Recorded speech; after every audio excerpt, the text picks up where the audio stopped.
सांगली जिल्ह्याची काँग्रेस बळकट करणे हीच पद्मभूषण वसंतदादांना आदरांजली ठरेल. सांगली जिल्हा शहर काँग्रेस अध्यक्ष राजेश नाईक. सांगली जिल्हा काँग्रेस शहर, जिल्हा काँग्रेस व काँग्रेस सेवा दलाच्या वतीने महाराष्ट्राचे माजी मुख्यमंत्री सहकार महर्षी पद्मभूषण वसंतदादा पाटील यांच्या पुण्यतिथीनिमित्त सांगली जिल्हा काँग्रेस कमिटी येथे अभिवादन कार्यक्रम आयोजित करण्यात आला होता. प्रारंभी शहर जिल्हा काँग्रेसचे अध्यक्ष राजेश नाईक व नगरसेवक रमेश सरजे यांच्या हस्ते पद्मभूषण वसंतदादा पाटील यांच्या प्रतिमेस पुष्पहार अर्पण करण्यात आले. यावेळी बोलताना शहर जिल्हा अध्यक्ष राजेश नाईक यांनी सांगली जिल्ह्यामध्ये काँग्रेस वाढवण्याचे काम केले पाहिजे. काँग्रेस अंतर्गत सर्व संघटना अत्यंत मजबूत करून काँग्रेसचा विचार प्रत्येक भागामध्ये पोहोचविला गेला पाहिजे. भाजप सरकारने जी दिशाभूल 12 वर्षामध्ये केली आहे त्याचा पर्दाफाश करून सर्वसामान्य जनतेला न्याय मिळवून देण्यासाठी प्रसंगी आंदोलन करावे लागले तरी चालेल असे मत त्यांनी व्यक्त केले. काँग्रेस बळकट करणे व काँग्रेसचा मालकीला परत मिळवणे हीच स्वर्गीय पद्मभूषण वसंतदादा पाटील यांना आदरांजली ठरेल असे त्यांनी आपल्या मनोगत बोलताना व्यक्त केले. यावेळी सेवा दलाचे जिल्हाध्यक्ष अजित ढोले, प्रदेश काँग्रेसचे प्रमोद इनामदार, गंगाधर तोडकर, श्रीमंत पांढरे, सौ आशाताई पाटील, त्याचप्रमाणे मौलाली वंटमुरे उपस्थित होते. प्रयत्न करतोय. तुम्ही सगळेजण माझ्या प्रतिसाद देता हाकेला आणि त्यामुळे हे सगळं आपण शक्य व्हायला. पण अजून खूप मंजिल गाठायचं आहे आपल्याला. मी मगाशी म्हटलं तसं 0.1% आत्ता काम चालू झालं आहे. आपल्याला 100% जाता आलं नाही तरी आपण मेरिटमध्ये 7% जायचं हे आपलं ध्येय ठेवायला पाहिजे. आणि डिस्ट्रिक्शन आपण पश्चिम महाराष्ट्रातला जो दबदबा होता वसंतदादांनी निर्माण केला तो कुठेही गेला तरी पश्चिम महाराष्ट्र प्रगत, संस्कृत, सहकार क्षेत्रात, शैक्षणिक क्षेत्रात कुठेही गेलं तर पश्चिम महाराष्ट्रात दबदबा होता. त्यात सांगली मेन मुद्दा होता. जसं आत्ता का डी.वाय. पाटील साहेबांचं, कदम साहेबांचं आम्ही कदम साहेब स्वतः सांगत होते वसंतदादांच्या जयंतीनिमित्त कार्यक्रम घेतला त्याला ते भारतीय विद्यापीठ जे त्यांचं जुनं भारतीय बिल्डिंग आहे, ऑफिस वगैरे असतात तिथं बेकायदेशीर म्हणून तिथल्या आयुक्तांना नोटीस पाठवली. ते दादाकडे जाऊन बसले आणि दादाने एवढ्या कष्टातून ही बिल्डिंग पाडल्या आणि त्याच्या परमिशन घेतली नाही म्हणून मला पाडण्याची नोटीस आली. दादा म्हणले चल कुठं आहे जाऊया. दादाने गेले त्या बिल्डिंगला हात लावले म्हणजे ही बिल्डिंग माझी आहे आणि लगेच नेम बदलून त्या नियमामध्ये ती बिल्डिंग कशी बसते ती ते करून त्याची मंजुरी घेतली. सांगण्याचा उद्देश एवढाच की दादा शैक्षणिक क्षेत्रात शिक्षण कमी असलं तरी काम करण्याची एक जिद्द त्यांची काढली होती.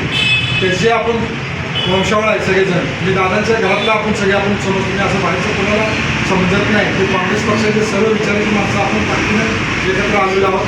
दादाच्या घराण्यातले दादामुळं आपण आज काँग्रेसचे एवढे दिवस चांगले बघतो.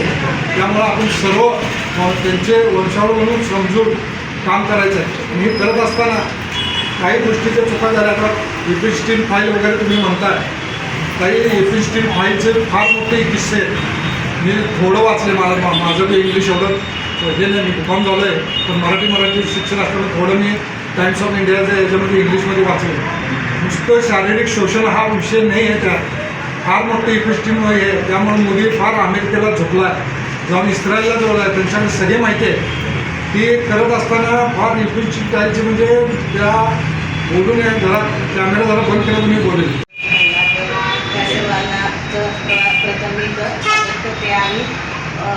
वसंतदादांच्याबद्दल आपण थोडंसं सगळ्यांनी बोललेलंच आहे. म्हणजे तोच इतिहास करत नाही, पुनरावृत्ती करत नाही. कारण आपला सगळ्यांना दादा माहिती आहे, दादा घराघरात पोचलेले आहे. जे सांगलीचं नाव ते भारताच्या इतिहासामध्ये नोंदवण्याचं काम जे केलेलं आहे ते दादाने केलेलं आहे. आणि त्याचबरोबर आपण कुठंही जाऊ दे, महाराष्ट्रामध्ये जाऊ दे, महाराष्ट्राच्या बाहेर जाऊ दे, कुठून आलात, सांगलीतून आलात तर तुम्ही दादांच्या सांगलीतून आला का असा आपल्याला प्रश्न विचारला जातो. त्यावेळेला आपण छाती अभिमानात आपली पुढे म्हणजे हे सगळं नंदनवन करणं आणि प्रत्येक घराघरामध्ये जाणं, प्रत्येकाच्या मनामध्ये बसण्याने दादाने काम केलेलं आहे. काँग्रेस दादाने घराघरामध्ये रुजवलेलं आहे.